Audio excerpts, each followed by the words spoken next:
Bom dia, boa tarde, boa noite, boa madrugada. Você que está assistindo esse vídeo, não importa o horário, o importante é ânimo forte e fé na missão. Vou fazer esse vídeo aqui para dar introdução dos 5 primeiros artigos do Código Disciplinar. Então esse vídeo vai ser voltado para a introdução do Código Disciplinar. Então vamos começar a nossa introdução. Você que está iniciando o estudo da legislação militar estadual, você sabe que tem a Lei 13.407 de 2003, que é o Código. Nós temos o Estatuto, Lei 13.729 de 2006, e nós temos a Controladoria, que é mais a parte, né, mais de fiscalização. Vamos aqui estudar um pouco do Código Disciplinar. Preste atenção, senhoras e senhores.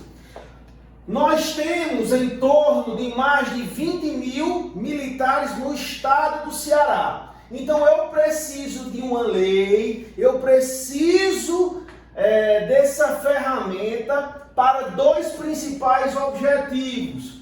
Primeiro é dispor de quê? Do comportamento ético-disciplinar dos militares do estado. Então, todos os militares do estado terão suas condutas, seus comportamentos regulados pelo Código Disciplinar. E a segunda grande importância também dessa lei é estabelecer os procedimentos para apuração da responsabilidade administrativa disciplinar dos militares do estado. Então, se você analisar, são dois parâmetros. Primeiro, o Código Disciplinar vai estabelecer uma conduta para todos os militares do estado. Se os militares violarem essa conduta, o Código vai fazer a apuração dessa tua conduta violável. Lembrando que o Código só vai apurar a tua responsabilidade administrativa. Então, só para vocês terem uma noção de quando você fizer a leitura do artigo 1º, o que é esta lei, para quem ela será destinada, quais são as cobranças, então você analisa dessa maneira. O artigo 1º fala o seguinte: esta lei institui o Código Disciplinar da Polícia Militar e do Corpo de Bombeiro Militar do Estado do Ceará. Instituições organizadas com base na hierarquia e disciplina. Dispõe do comportamento ético-disciplinar dos militares estaduais e estabelece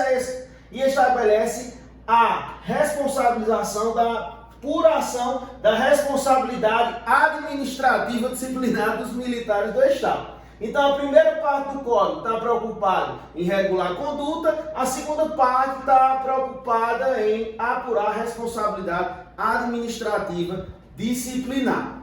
Tranquilo? Então aqui nós fizemos um pequeno esboço do que é o artigo 1º, que é a fundamentação do código. Agora nós vamos para outra parte importantíssima, que é o artigo 2º. A quem a lei se aplica? É importantíssimo você dominar este artigo, porque em várias redações de artigos diferentes, por exemplo, no artigo 14 nós temos: as sanções disciplinares aplicáveis aos militares do estado, independentemente de posto, graduação ou função, são. Quando vem o artigo 14, independentemente, os militares do estado, independentemente, é os militares do estado que estão sujeitos a esta lei. No artigo 25, que fala da proibição dos uniformes do porte de arma, fala ao inativo. Mas se aplica essa punição a todos os inativos? Não, porque a inatividade ela se subdivide. Ela se subdivide em reserva e subdivide em reforma. Reserva e reforma. Reserva e reforma. Então, o reformado está sujeito à lei? Não. O artigo 2º ele é claro. Esta lei aplica-se aos militares do serviço ativo, bem como os da reserva remunerada. Serviço ativo, bem como os da reserva remunerada. Professor, fala um pouquinho de situação, para eu não confundir aqui, quando eu estiver estudando o artigo 2º. Vamos lá. A situação, ela vai estar regulada por lei no artigo 3º do Estatuto dos Militares do Estado. O artigo 3º fala: os militares só poderão encontrar-se somente em duas situações, ativo ou inativo. Primeira diferença clássica do ativo para com o inativo. Aí você é só lembrar da palavra missão. Por quê, professor? Porque só está ativo o militar que está em missão. E que missões são essas? As missões estabelecidas para as instituições, que fala no artigo 2º também do Estatuto. Quais são as missões fundamentais da Polícia Militar? Preservação da ordem pública e garantia dos poderes constituídos, entre outras, como Polícia Judiciária Militar Estadual. Bombeiro Militar, proteção da pessoa e do patrimônio, visando a sua incolumidade em situações de risco, infortúnio e calamidade. Então, está ativo os militares que estão nas respectivas missões. E o cara que não está em missão, ele está o quê? Ele está inativo. Agora, essa inatividade, ela se subdivide em reserva e em reforma. Aí, o que é que eu tenho que ter cuidado? O cara que está na reserva, ele está sujeito ainda à prestação de serviço na ativa, mediante uma convocação. Tranquilo? Então, falou convocação, está relacionado da reserva, porque o reformado, ele jamais será convocado. O militar é reformado por 3 caminhos: idade, indisciplina e pela incapacidade definitiva, saúde. Idade e indisciplina não tem mais volta.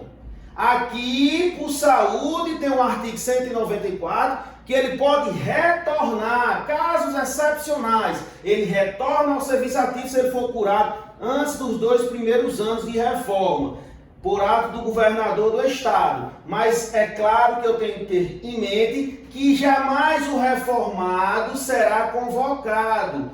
Não, porque ele já está definitivamente impossibilitado de prestação de serviço na ativa. Mas são 3 caminhos: idade, indisciplina e saúde, incapacidade definitiva, e por saúde pode haver o retorno em casos excepcionais. Então, voltando aqui, quem está sujeito ao código? Via de regra, quem está sujeito ao código? O ativo e a reserva remunerada. Aí eu tenho que tomar cuidado no parágrafo único. O parágrafo único traz 3 exceções a essa regra. Primeira exceção são os militares ocupantes de cargo público não militar ou eletivo. Segundo, os magistrados da Justiça Militar. E terceiro, os reformados. Então eu tenho que tomar cuidado. Quem se aplica a esta lei? Via de regra, vou aplicar essa lei aos militares ativos da reserva remunerada. Mas se tiver algum ativo ocupando algum cargo público não militar, não se aplica. Se tiver algum cara da reserva remunerada ocupando cargo eletivo, não se aplica. Se tiver algum ativo ocupando o cargo de magistrado da Justiça Militar, não se aplica. Então, via de regra, eles dois, cuidado nas exceções, e é reformado, não está sujeito ao código, Pronto. Então, falamos do artigo 1º, falamos do artigo 2º, vamos para o artigo 3º. O artigo 3º fala da hierarquia militar estadual, que é a ordenação progressiva da autoridade em níveis diferentes, da qual decorre a obediência dentro da estrutura militar estadual. E eu sei que essa maior hierarquia culmina em quem? No governador, vai culminar no governador do estado, chefe supremo das corporações militares estaduais. tenham em mente que na hierarquia militar estadual, os níveis estão diferentes. Se os níveis estão diferentes, facilmente eu consigo saber quem comanda quem. Tranquilo? Aí no parágrafo 1º você vai ver a ordenação progressiva da autoridade se faz por... a ordenação progressiva da autoridade se faz por postos e graduações de acordo com o escalonamento hierárquico, antiguidade ou precedência funcional. Vamos já falar no artigo 4º e no artigo 5º de precedência funcional e antiguidade. Então, está lá na lei clara, posto é o grau hierárquico dos oficiais, confirmado em carta patente ou folha de apostila, e o responsável por essa nomeação é o governador do estado. Graduação é o grau hierárquico das praças, conferido pelo respectivo comandante geral. Comandante geral. Então, vou fazer aqui uma pergunta ao meu câmera. Meu câmera, se eu tenho subtenente e um capitão, quem comanda? Capitão. Se eu tenho um coronel e um primeiro-tenente, quem comanda? Coronel. É fácil, né? É fácil porque os níveis estão diferentes. Meu câmera, olha aqui para papai. Se tiver 2 majores, quem comanda, bebê? Não dá para saber, né? Porque eles estão na mesma posição e hierarquia. Agora, vai na tapa para saber quem comanda? Não, não pode ir na tapa não, porque é transgressão. Eu vou usar dispositivos que o código traz para definir quem vai prevalecer quando os níveis hierárquicos estiverem iguais. Agora os níveis estão iguais e agora eu tenho que tomar cuidado. Quando os níveis estão iguais, tu vai usar o código traz o artigo 4º, que é a antiguidade, e tem o artigo 5º, que fala da precedência funcional. Vamos dizer aqui, nós temos o major. Diz o nome do aluno nosso aí? Muito bem, Marreco. Nós temos o major Marreco. Um abraço, Marreco, estamos juntos. E nós temos o major Ailson Cabra. Grande, 2 ilustríssimos alunos nossos. Nós temos o major Marreco e o major Cabra. Então, zoofilia aí do caralho, Jair. Vamos lá. Esses 2 caras trabalham em um determinado batalhão aqui no estado do Ceará. Vamos dar uma companhia, eles trabalham numa companhia. Vamos dizer que eles trabalham na companhia de Brejo Santo. Companhia de Brejo Santo, abraço Lucélio. Vamos lá. O major Marreco, ele é mais antigo. Sabe por quê? Porque ele foi promovido a major no ano de 2018. E Cabra só foi promovido a major no ano de 2020. Então, em 2018, quando ele já era major, Cabra era o quê? Capitão. Só foi promovido em 2000. Aqui eu acabei de citar o primeiro critério de antiguidade. Data da última promoção. Poderia ter empatado, vamos dizer aqui, os 2, mesma data. Aí eu vou ter que usar o segundo critério, porque o primeiro critério já morreu. O segundo critério, olha aí na tua apostila, prevalência sucessiva dos graus hierárquicos anteriores. O que é que tem anterior a major aqui, pela hóstia consagrada? Tem de capitão a segundo tenente. O cara quer olhar só capitão, mas a lei é clara. Prevalência sucessiva dos graus hierárquicos anteriores. Então, se empatar com o capitão, vou para primeiro, vou para segundo. Mas voltando aqui ao nosso exemplo, eu dei como Ailson fosse o mais moderno, porque o major Marreco foi promovido em 2018. Mas se fosse empatando, vamos botar aqui só os critérios. Terceiro critério, classificação no curso de formação ou habilitação. Então ia olhar quem foi melhor classificado no curso de formação. Se empatasse, nós íamos para o quarto critério, data da nomeação ou admissão. E por último, maioridade. Se empatassem todos, ia para a maioridade e não tem como dar empate, que um tem que sair do gripe primeiro que a outra. Um tem que sair. Tá com a peste? Vamos lá. Professor, e se sair no mesmo dia, na mesma hora, no mesmo segundo? Cara, procurar problema, meu irmão. Não tem. Tem como sair de jeito? Não. Pelo menos uns milésimos, um vai sair primeiro que o outro. Então vamos lá. Foi definida aqui a antiguidade. Então, quando esses dois militares estiverem trabalhando juntos, marreco comanda cabra pelo critério da antiguidade. Agora vamos lá, que aqui vai entrar em cena a precedência funcional.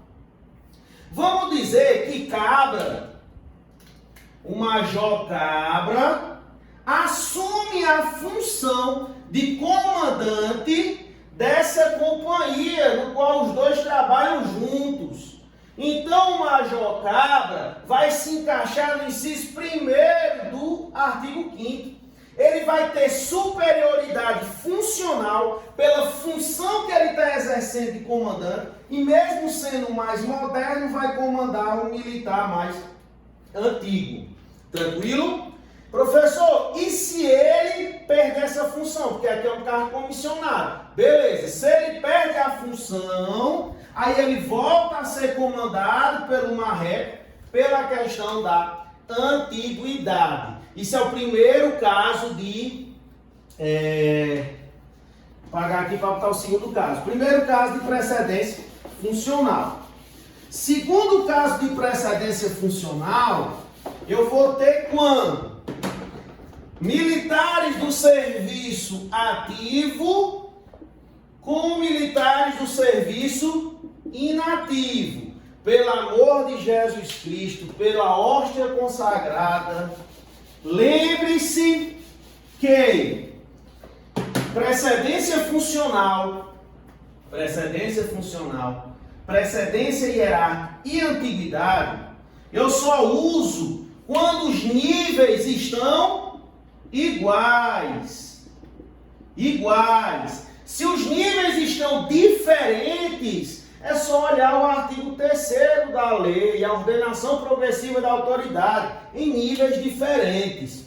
Aí voltando aqui, ó, presta atenção. Eu tenho um cabo PM ativo e tenho um cabo PM inativo. Isso aqui vai ser antiguidade? Não, porque a lei diz que toda vida que tiver um ativo em igualdade com outro ativo, será precedência funcional pela função que esse está exercendo em atividade.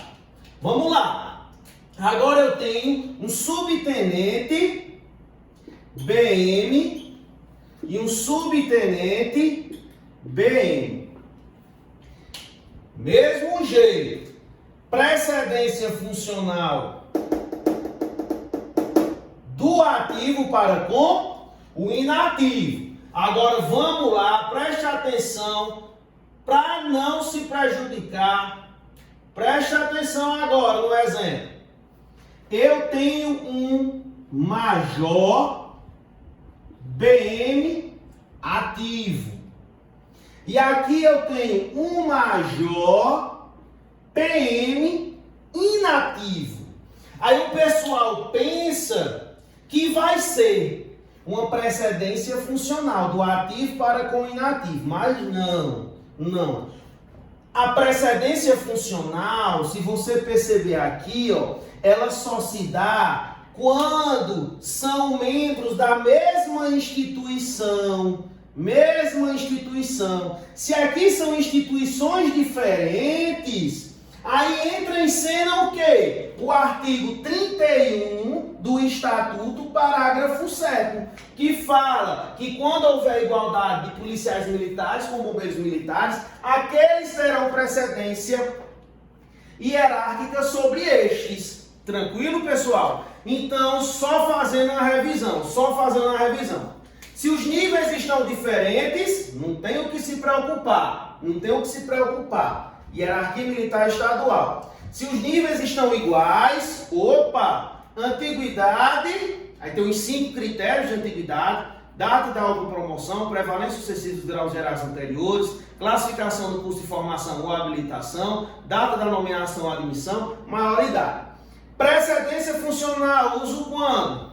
2 incisos dizem no artigo 5º. Primeiro, está ocupando uma função que lhe dá superioridade funcional com igualdade a você e outros ativos em relação ao inativo. E precedência hierárquica se dá quando a igualdade for de policiais militares para com bombeiros militares.